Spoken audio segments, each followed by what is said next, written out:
Bonjour à tous, dans cette vidéo on va corriger ensemble un exercice sur les machines thermiques qui s'appelle centrale électrique. Donc on nous explique qu'une centrale est une machine ditherme qui fonctionne avec une source chaude à 320 degrés qui modélise le cœur du réacteur, une source froide constituée par l'eau d'un fleuve et que la centrale fournit à l'alternateur une puissance de 1 gigawatt. Donc évidemment la centrale ici fonctionne à un fonctionnement moteur, hein. Elle a pour but de faire tourner l'alternateur, donc le fluide va donner de l'énergie à l'alternateur, donc ça donne un fonctionnement moteur. Donc on rappelle ici les différentes conventions de signe pour le moteur. Donc on a la centrale qui est en bleu, qui est le fluide qui va recevoir différents transferts énergétiques, deux transferts thermiques, un transfert thermique prélevé à la source chaude positive et un transfert thermique rendu à la source froide négative, qui ici est l'eau du fleuve. Et enfin, un travail donné à l'alternateur, qui est ici W cycle reçu par le système, qui est donc négatif. Donc on nous dit, sachant que le rendement effectif de la centrale est égal à 60% du rendement maximal, que l'on pourrait obtenir avec les deux sources, calculer le rendement effectif, mais on sait que le rendement maximal, c'est le rendement de Carnot, quand le cycle est totalement réversible, et on connaît la formule du rendement de Carnot, ici ça s'appelle eta, le rendement, qui vaut 1 moins TF sur TC, donc ici 1 moins θF sur θC. Et donc je vais pouvoir performer l'application numérique. Évidemment, c'est un quotient de température, donc il faut absolument les convertir en Kelvin. Donc ça fait θF, c'est 20 degrés, donc 20 plus 273, divisé par 320 plus 273. On trouve quelque chose de l'ordre de 0,5, ici, comme rendement de Carnot. Et donc, le rendement du moteur, ici, il est égal à 0,6 fois le rendement de Carnot. Et donc, on tombe sur 0,30 de rendement, ce qui est un rendement clairement réaliste pour une centrale. C'est à peu près les valeurs qu'il faut avoir en tête, 30% pour un rendement de moteur. Donc ensuite, dans la deuxième question, on me demande d'exprimer la quantité de chaleur reçue par le fluide au cours du contact avec la source chaude par unité de temps. Donc on cherche en fait, on cherche QC, petit QC dans l'énoncé qui est égal au QC qu'on a l'habitude divisé par delta T. Or, on sait que pour un moteur, on a tout simplement que le rendement c'est égal à moins W sur QC. Et ici, W c'est égal à moins le W fourni à l'alternateur. Et c'est donc égal à moins la puissance de l'énoncé fois delta T, d'après la formule de la puissance. Donc on en déduit que eta est égal à P delta T sur grand QC, qui est rien d'autre que petit QC delta T. Donc on en déduit que QC est égal à P sur eta. Et donc la puissance est de 1 gigawatt, que l'on divise par 0,3, et on tombe sur 3,3 gigawatts.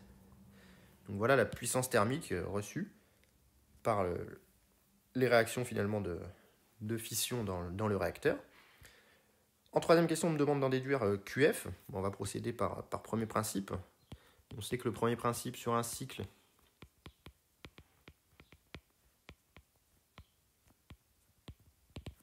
s'écrit delta U égale 0, égale pour une machine ditherme à W plus QC plus QF. Donc on peut en déduire que QF est égal à moins W moins QC, tout simplement. Avec W ici qui on a calculé tout à l'heure, hein, donc c'est moins P delta T, moins QC, tout simplement. Et on peut obtenir, on cherche petit QF, qui est égal à QF sur delta T. Donc on se retrouve avec petit QF delta T égale moins P delta T moins QC, avec W ici qui est négatif. Donc attention, alors, ici c'est la puissance reçue. Donc comme tout à l'heure, la puissance reçue, on a la puissance fournie à l'alternateur dans l'énoncé.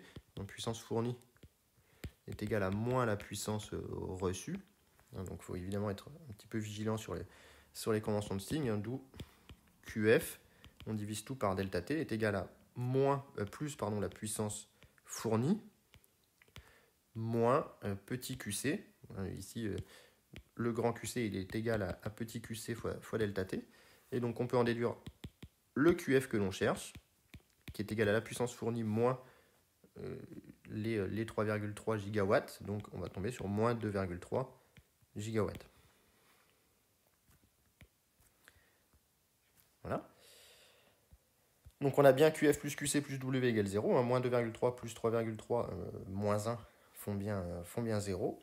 Et donc dans la dernière question, on nous dit que le débit volumique du fleuve est de 300 m3 par seconde, d'exprimer pour calculer la variation de température du fleuve due au rejet de chaleur de par la centrale. Donc ici on va prendre comme système le fleuve. Et donc ce fleuve, il reçoit de la part de la centrale, et bien comme d'habitude, toujours ces petites conventions de signes qu'il faut être vigilant, il reçoit Q égale moins QF, puisque évidemment Q est positif, hein, le fleuve va s'échauffer, la centrale se refroidit au contact du fleuve, donc il reçoit moins QF. Et donc on applique le premier principe au fleuve, qui est une phase condensée incompressible et indilatable, c'est de l'eau, avec évidemment delta E macro égale 0 et W autre égale 0.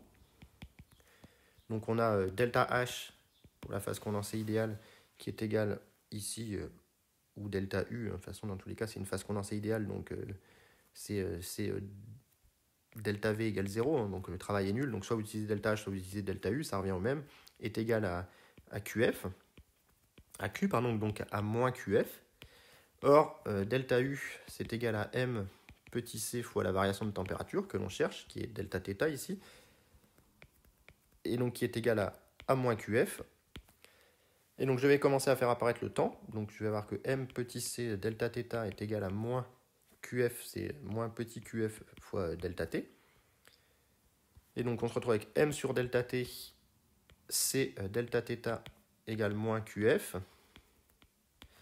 Or, M, on sait que c'est égal à ρ fois V, la masse volumique fois le volume.